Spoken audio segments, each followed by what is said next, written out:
នៅចំកណ្ដាលទីក្រុងចាស់ដែលពោរពេញដោយអគារបុរាណនិងផ្លូវតូចចង្អៀតមានសណ្ឋាគារមួយឈរជាប់ពេលវេលាដូចមនុស្សចាស់មិនចេះនិយាយសណ្ឋាគារនោះមានឈ្មោះថាច័ន្ទសុភាអគារ3ជាន់សាងសង់ពីឈើនិងបេតុងបុរាណដែលជញ្ជាំងខ្លះចាប់ផ្ដើមប្រេះស្លាបព្រិនលើដំបូលបាក់បែកតិចៗប៉ុន្តែវានៅតែឈរដោយមោទនភាពពេលថ្ងៃវាមើលទៅធម្មតាមានភ្ញៀវចូលចេញមនុស្សនិយាយគ្នានិងសំឡេងកាហ្វេឆុងនៅបន្ទប់ទទួលភ្ញៀវប៉ុន្តែនៅពេលយប់វាคล้ายជាកន្លែងផ្សេងទៀតមានភ្លើងពណ៌លឿងស្រាលៗបំភ្លឺជញ្ជាំងដែលបង្កើតបានជាស្រមោលយឺតៗហើយសំឡេងខ្យល់បក់កាត់បង្អួចបង្កើតសំឡេងដូចមនុស្សដកដង្ហើមអ្វីដែលធ្វើឲ្យមនុស្សភ័យគឺជាន់ទី3ជាន់នោះត្រូវបានបិទអស់រយៈពេលជាង10ឆ្នាំមកហើយគ្មានភ្ញៀវអ្នកបម្រើក៏មិនឡើងទ្វារដែលចាស់ត្រូវបានចាក់សោហើយគេនិយាយថាកន្លែងនោះមានប្រវត្តិអាក្រក់មានមនុស្សបាត់ខ្លួនមួយចំនួននៅពីអតីតកាលប៉ុន្តែគ្មានភស្តុតាងច្បាស់លាស់អាចបញ្ជាក់បានទេប៉ុន្តែរឿងពិតដែលធ្វើឲ្យគ្រប់គ្នាមានការភិតភ័យគឺសំឡេងរៀងរាល់យប់ម៉ោងប្រហែល12ឬ12កន្លះសំឡេងជើងដើរយឺតលើជាន់ទី3នឹងចាប់ផ្ដើមលេចឡើងបន្ទាប់មកមានសំឡេងអូសអេវ៉ាន់ដូចជាមនុស្សកំពុងផ្លាស់ទីអ្វីមួយពេលខ្លះមានសំឡេងទ្វារបិទបើកយឺតហើយពេលខ្លះមានសំឡេងដូចមនុស្សសូម្បីតែការដកដង្ហើមមានភ្ញៀវមួយចំនួនមានការផិតភ័យរត់ចេញពីសណ្ឋាគារពាក់កណ្ដាលយប់មនុស្សខ្លះនិយាយថាឃើញស្រមោលឆ្លុះតាមជញ្ជាំង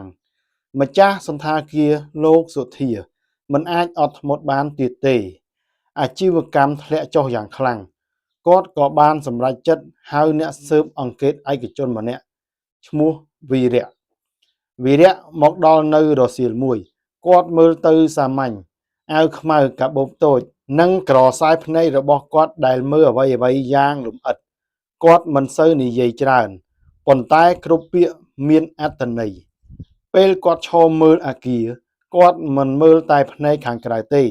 ប៉ុន្តែមើលដល់លំនាំបង្អួចណាដែលអាចចូលបានផ្លូវណាអាចលាក់ខ្លួននិងទីតាំងណាដែលមានសំឡេងអាចបញ្ជូនចុះក្រោមបានវីរៈសួរសំឡេងភាគច្រើនកើតឡើងនៅពេលណាលោកសុធាឆ្លើយភាគច្រើនកើតឡើងនៅពេលរំលងអធ្រាត្រវីរៈធ្វើការកត់ចំណាំទុកបន្ទាប់មកគាត់ស្នើសុំឡើងទៅជាន់ទី3ភ្លាមពេលទ្វារត្រូវបានបើកសំឡេងក្រាំងយ៉ាងយឺតធ្វើឲ្យខ្យល់នៅជុំវិញស្ងប់បន្តិចក្លិនធូលីនិងឈើចាស់ហូរចេញមកវីរៈមិនបង្ហាញអារម្មណ៍អ្វីទេគាត់បើកភ្លើងចង្កៀងហើយដើរជាន់ពីលើជាន់ទី3មើលទៅដូចជាពេលវេលាត្រូវបានបញ្ឈប់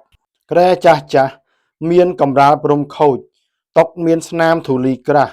ហើយបង្អួចខ្លះបាក់បែកប៉ុន្តែអ្វីដែលគាត់សង្កេតភ្លាមគឺស្នាមជើងថ្មីលើធូលីគាត់ក្រឡេកមើលជុំវិញយឺតដូចជាមនុស្សដែលកំពុងអានសៀវភៅមួយដែលគ្មានអក្សរមាននរណាម្នាក់នៅទីនេះថ្មីនេះគាត់និយាយតិចពេលល្ងាចវីរៈបានដំឡើងកាមេរ៉ាសម្ងាត់នៅចំណុចសំខាន់ជណ្ដើរផ្លូវចូលនិងបន្ទប់មួយចំនួនគាត់ក៏ដាក់ឧបករណ៍ស្កេនសំឡេងដើម្បីកំណត់ទីតាំងប្រភពសំឡេងនៅពេលយប់ចាប់ដើមធ្លាក់ខ្យល់តិចភ្ញៀវចាប់ដើមចូលគេងធម្មតាភ្លើងត្រូវបានបិទបន្តិចម្ដងសណ្ឋាគារក៏ត្រឡប់ទៅមានភាពស្ងប់ស្ងាត់ដូចធម្មតាម៉ោង12:23នាទីសំឡេងដំបូលលេចឡើងតក់តក់សំឡេងជើងដើរយឺតពីលើក្បាលវីរៈមើលម៉ូទ័រកាមេរ៉ាខាងលើបង្ហាញស្រមោលមនុស្សម្នាក់កំពុងផ្លាស់ទីសំឡេងបន្តក្រាស់ដូចអ្វីមួយត្រូវបានអូសលើឥដ្ឋវីរៈក្រោកឈរភ្លាមគាត់យកភ្លើងនិងឡើងជណ្ដើរដោយស្ងៀមស្ងាត់ពេលដល់លើសំឡេងក៏បាត់ទៅគាត់ឃើញទ្វារបន្ទប់មួយកំពុងបិទយឺត វីរៈបើកទ្វារបន្ទប់នោះយ៉ាងលឿនដោយរំពឹងថានឹងឃើញនរណាម្នាក់នៅខាងក្នុងប៉ុន្តែអ្វីដែលគាត់ឃើញគឺបន្ទប់ទទេរមានតែគ្រែចាស់និងបង្អួចបើកចំហខ្យល់ពេលយប់បក់ចូលបង្កើតជាសំឡេងវូវូដែលធ្វើឲ្យបន្ទប់មើលទៅអាតកំបាំងវីរៈដើរយឺតទៅកាន់បង្អួចហើយមើលចុះក្រោមខាងក្រោយសន្តាគារមានផ្លូវតូចមួយងងឹតដែលមិនមានភ្លើងនៅលើដីគាត់ឃើញស្នាមជើងថ្មីបន្តចេញពីបង្អួចទៅផ្លូវនោះមិនមែនខ្មោចទេគាត់និយាយតិចថ្ងៃបន្ទាប់វីរៈចាប់ផ្ដើមស៊ើបអង្កេតជុំវិញសន្តាគារយ៉ាងជ្រាលជ្រៅជាងមុនគាត់សួរអ្នកបម្រើបុគ្គលិកចាស់និងអ្នករស់នៅជិតខាងមានព័ត៌មានមួយគួរឲ្យចាប់អារម្មណ៍សន្តាគារនេះកាលពីមុនធ្លាប់មានបុគ្គលិកម្នាក់ឈ្មោះរ៉ាណាដែលត្រូវបានបណ្តេញចេញដោយសារត្រូវចោទថាជាចោរលួចទ្រព្យសម្បត្តិភ្ញៀវប៉ុន្តែគាត់តែងនិយាយថាគាត់មិនបានធ្វើទេហើយមានអ្នកណាម្នាក់កំពុងទម្លាក់កំហុសដាក់គាត់វីរៈកត់ចំណាំឈ្មោះនេះទុកពេលល្ងាចគាត់ត្រឡប់ទៅជាន់ទី3វិញដើម្បីពិនិត្យលម្អិតលើជញ្ជាំងមួយគាត់ឃើញស្នាមកោសតូចដូចជាមានអ្វីមួយត្រូវបានរុញជាញឹកញាប់គាត់ចុចលើផ្ទៃជញ្ជាំងសំឡេងខុសពីកន្លែងផ្សេងគាត់សង្កត់ខ្លាំងជញ្ជាំងតូចមួយរអិលបើកខាងក្នុងគឺជាផ្លូវសម្ងាត់ងងឹតមួយ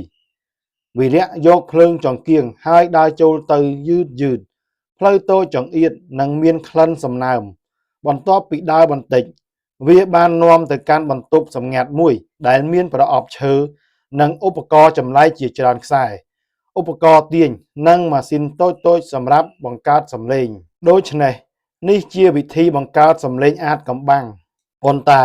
អ្វីដែលធ្វើឲ្យគាត់ភ្ញាក់ផ្អើលគឺនៅលើតុមានកំណត់ហេតុមួយនៅក្នុងនោះមានការសរសេរពីការតាមដានមនុស្សម្នាក់ម្ចាស់សន្តាគារលោកសុធាវីរៈចាប់ផ្ដើមយល់ថារឿងនេះមិនសាមញ្ញទេយប់នោះគាត់មិនធ្វើអ្វីភ្លាមទេគាត់សម្រេចលាក់ខ្លួនហើយរងចាំមើលថានរណានឹងមកប្រើផ្លូវសម្ងាត់នេះម៉ោងជិត1អាធ្រាត្រសំឡេងចាប់ផ្ដើមឡើងវិញបន្ទាប់មកមានមនុស្សម្នាក់ចូលមកតាមផ្លូវសម្ងាត់វីរៈមើលយ៉ាងប្រុងប្រយ័ត្នមនុស្សនោះមិនមែនជារ៉ាណាទេគឺលោកសុធាគាត់តាមដាននិងសង្កេតបន្តថាតើលោកសុធាកំពុងធ្វើអ្វីលោកសុធាក៏បានប្រើខ្សែនិងឧបករណ៍ដើម្បីបង្កើតសំឡេងដូចដែលភ្ញៀវបានឮបន្ទាប់មកគាត់ដើរចេញតាមផ្លូវសម្ងាត់នៅខាងក្រោយហេតុអ្វីគាត់ធ្វើបែបនេះវីរៈគិតថ្ងៃបន្ទាប់វីរៈស៊ើបអង្កេតបន្តហើយរកឃើញការពិតដ៏គួរឲ្យភ្ញាក់ផ្អើលសន្តាគារនេះកំពុងត្រូវលក់ទៅក្រុមហ៊ុនអចលនទ្រព្យមួយតម្លៃលក់នឹងខ្ពស់ជាងប្រសិនបើអគារត្រូវបានបិទដោយសារមានរឿងអាតកំបាំងឬគ្មានភ្ញៀវនោះមានន័យថាលោកសុធាកំពុងបង្កើតរឿងខ្មោចដើម្បីបំផ្លាញសន្តាគាររបស់ខ្លួនហើយលក់វាក្នុងតម្លៃខ្ពស់ប៉ុន្តែរឿងមិនបញ្ចប់ត្រឹមនេះទេវីរៈសង្កេតឃើញថានៅក្នុងកំណត់ហេតុសម្ងាត់មានការកត់ឈ្មោះមនុស្សម្នាក់គឺរ៉ាណាហើយមានពាក្យសរសេរថាគាត់ដឹងរឿងច្រើនពេកនោះមានន័យថារ៉ាណាមិនមែនជាជនបង្កតែម្នាក់ទេប៉ុន្តែអាចជាជនរងគ្រោះផងដែរយប់ចុងក្រោយវីរៈរៀបចំផែនការគាត់ឲ្យប៉ូលីសមកលាក់ខ្លួននៅខាងក្រោយសន្តាគារពេលម៉ោងអាធ្រាត្រមកដល់លោកសុធាចូលផ្លូវសម្ងាត់ដូចធម្មតាប៉ុន្តែលើកនេះវីរៈបង្ហាញខ្លួនគ្រប់យ៉ាងបញ្ចប់ហើយវីរៈនិយាយលោកសុធាស្ទាក់ស្ទើរប៉ុន្តែមិនអាចគេចផុតបានភ័ស្តុតាងទាំងអស់បង្ហាញថាគាត់ជាអ្នកបង្កសំឡេងនិងបង្កើតរឿងខ្មោចក្រោយមកការស៊ើបអង្កេតបន្តរកឃើញថារ៉ាណាមិនបានលួចអ្វីទេគាត់ត្រូវបានបណ្តេញចេញដើម្បីបិទបាំងផែនការរបស់ម្ចាស់សន្តាគារការពិតត្រូវបានបង្ហាញលោកសុធាត្រូវបានចាប់ខ្លួនសន្តាគារត្រូវបានជួសជុលនិងបើកដំណើរការឡើងវិញដោយម្ចាស់ថ្មីពាក្យចចាមអារាមអំពីខ្មោចក៏បានបាត់បង់ពីពេលនោះមកវីរៈឈរមើលអគារនៅពេលព្រះអាទិត្យរះគាត់ដឹងថាមនុស្សភាគច្រើនភ័យអ្វីដែលមិនអាចមើលឃើញប៉ុន្តែជាញឹកញាប់ អ្វីដែលគួរឲ្យខ្លាចបំផុតគឺការលោភលន់និងអាចកំបាំងក្នុងចិត្តមនុស្សបន្ទាប់ពីលោកសុធាត្រូវបានចាប់ខ្លួនហើយការពិតត្រូវបានបង្ហាញសន្តាគារច័ន្ទសុភាត្រូវបានគេគិតថានឹងត្រឡប់ទៅភាពធម្មតាវិញប៉ុន្តែសម្រាប់វីរៈអារម្មណ៍មួយនៅក្នុងចិត្តគាត់ប្រាប់ថារឿងនេះមិនទាន់បញ្ចប់ទេពេលប៉ូលីសយកលោកសុធាចេញពីទីនោះគាត់បាននិយាយពាក្យមួយដែលធ្វើឲ្យវីរៈគិតច្រើនអ្នកគិតថាអ្នកដឹងអ្វីទាំងអស់ហើយឬជាន់ទី3មិនមែនមានតែខ្ញុំទេពាក្យនោះស្ដាប់ទៅដូចជាការគំរាមប៉ុន្តែភ្នែករបស់លោកសុធាមើលទៅមិនមែនជាមនុស្សកំពុងកុហកទេវីរៈសម្រេចមិនចាក់ចេញភ្លាមទេគាត់ស្នាក់នៅសន្តាគារមួយយប់បន្ថែមដើម្បីពិនិត្យបន្តចុងក្រោយយប់នោះសន្តាគារមានភាពស្ងប់ស្ងាត់ជាងមុនគ្មានភ្ញៀវថ្មីគ្មានសំឡេងចម្លែកម៉ោងជិត2រំលងអត្រាតវីរៈនៅក្នុងបន្ទប់កំពុងសរសេរកំណត់ហេតុស្រាប់តែមានសំឡេងជើងដើរតក់តក់តក់ម្ដងទៀតគាត់ដឹងថាលោកសុធាមិនអាចនៅទីនេះទៀតទេសំឡេងបន្តលើជាន់ទី3គាត់យកភ្លើងនិងឡើងជណ្ដើរយ៉ាងលឿនប៉ុន្តែមានការប្រុងប្រយ័ត្នខ្ពស់គាត់ឃើញស្នាមជើងថ្មីមិនមែនមួយគូទេប៉ុន្តែពីរគូនោះមានន័យថា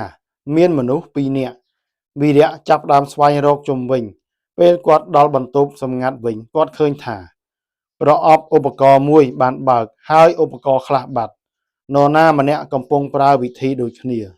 ថ្ងៃបន្ទាប់វីរៈស៊ើបអង្កេតបន្តលើកនេះគាត់មិនត្រឹមតែសួរអ្នកបម្រើទេប៉ុន្តែស្វែងរកប្រវត្តិសន្តាគារយ៉ាងជ្រាលជ្រៅជាងមុនគាត់រកឃើញឯកសារចាស់មួយចំនួននៅជាង20ឆ្នាំមុនមានករណីមនុស្សបាត់ខ្លួនពីសន្តាគារនេះមនុស្ស2នាក់ភ្ញៀវនិងបុគ្គលិកម្នាក់ករណីនោះមិនដែលដោះស្រាយបានទេឈ្មោះបុគ្គលិកគឺរ៉ាណាវីរៈភ្ញាក់ផ្អើលប៉ុន្តែរ៉ាណាដែលខ្ញុំបានឃើញគឺនៅរស់នោះមានន័យថាមានរ៉ាណា2នាក់ឬមានអ្វីមួយខុសប្រក្រតីគាត់បន្តស៊ើបអង្កេតហើយរកឃើញថារ៉ាណាដែលត្រូវបានបណ្ដេញចេញពេលថ្មីនេះគឺកូនប្រុសរបស់រ៉ាណាចាស់ដែលបានបាត់ខ្លួនពីអតីតកាលការពិតចាប់ផ្ដើមតភ្ជាប់គ្នាយប់បន្ទាប់វីរៈរៀបចំផែនការមួយគាត់បិទភ្លើងជាន់ទី3ទាំងអស់ហើយលាក់ខ្លួននៅក្នុងផ្លូវសម្ងាត់ម៉ោង12សំឡេងលេចឡើងម្ដងទៀតបន្ទាប់មកមានមនុស្ស2នាក់ចូលមកម្នាក់គឺរ៉ាណាកូននិងម្នាក់ទៀតជាបុរសមុខមិនស្គាល់ពួកគេនិយាយតិចយើងត្រូវរកឯកសារនោះមុនពេលអ្នកផ្សេងដឹងវីរៈផ្ទៀងត្រចៀកស្ដាប់យ៉ាងប្រុងប្រយ័ត្នគាត់យល់ថារឿងនេះមិនមែនគ្រាន់តែបំភ័យទេមានអ្វីមួយលាក់នៅក្នុងសន្តាគារនេះពេលពួកគេបើកប្រអប់ចាស់មួយនៅក្នុងនោះមានឯកសារចាស់និងសោមួយភ្លាមវីរៈក៏បង្ហាញខ្លួនហើយនិយាយទៅកាន់ពួកគេថាអ្នកទាំងពីរកំពុងតែរកអ្វីរ៉ាណាស្ទាក់ស្ទើរប៉ុន្តែមិនរត់ទេគាត់មើលវីរៈហើយនិយាយដោយសំឡេងតិចខ្ញុំមិនមែនជាជនល្មើសទេខ្ញុំកំពុងស្វែងរកការពិតអំពីឪពុកខ្ញុំបុរសម្នាក់ទៀតដុតកិច្ចតែត្រូវបានប៉ូលីសដែលវីរៈបានរៀបចំនៅខាងក្រៅចាប់បានទាន់ពេលវេលារ៉ាណាប្រាប់ការពិតទាំងអស់ឪពុកគាត់បានបាត់ខ្លួននៅសន្តាគារនេះហើយគាត់ជឿថាមានអ្វីមួយត្រូវបានលាក់បាំងគាត់ចូលមកបង្កើតសម្លេងដើម្បីបំបាក់ទំនាក់ទំនងនិងស្វែងរកភស្តុតាងឯកសារដែលពួកគេរកឃើញបង្ហាញថានៅអតីតកាលម្ចាស់សន្តាគារចាស់បានលាក់ករណីសម្លាប់មួយដើម្បីរក្សាកេរ្តិ៍ឈ្មោះអាជីវកម្មអ្នកដែលដឹងការពិតរួមមានឪពុករ៉ាណាត្រូវបានបំបិទមាត់វីរៈមានភាពស្ងប់ស្ងាត់ករណីនេះលើសពីអ្វីដែលគាត់គិតពីដំបូងចុងក្រោយការស៊ើបអង្កេតធំមួយត្រូវបានបើកបង្ហាញឡើងអ្នកពាក់ព័ន្ធពីអតីតកាលត្រូវបានស៊ើបអង្កេតនិងការពិតត្រូវបានបង្ហាញបន្តិចម្ដងសន្តាគារនេះមិនត្រឹមតែមានសម្លេងអាចកំបាំងទេប៉ុន្តែមានអតីតកាលងងឹតដែលត្រូវបានលាក់អស់ជាច្រើនឆ្នាំវីរៈឈរនៅជាន់ទី3ម្ដងចុងក្រោយមើលតាមបង្អួចទៅកាន់ទីក្រុងដែលមានភ្លើងភ្លឺគាត់ដឹងថាសំឡេងដែលមនុស្សខ្លាចមិនមែនជាខ្មោចទេប៉ុន្តែជាការពិតដែលមនុស្សព្យាយាមលាក់បាំង